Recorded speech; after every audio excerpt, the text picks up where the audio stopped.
Hello friends, welcome to my garden. केमती अच्छंती आपण समस्ते? आशा करुछि आपण समस्ते खुशी रे गार्डनिंग करुथिबे। ए देखंतु ये होछि मोर गोटे सुंदर मंदार गछटे।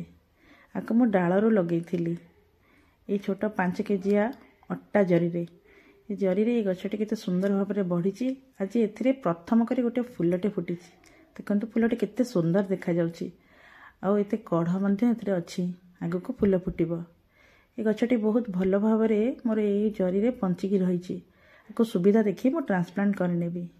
मते तो ये गछटी बहुत सुंदर देखा जाउछि। फूल मध्य पूरा गोलाप फूल भरी ये फूलटी होइछि। आपन को केमती लागुछि ये फूल निहाती कमेंट रे जणेबे। एही परी गार्डनिंग रो वीडियो आगु को देखिया पई मो चैनल को सब्सक्राइब करनेबे। आपन जदि मो वीडियोटी भल लागुछि तो मोर चैनल को गोटे लाइक करनेबे। रहुछि।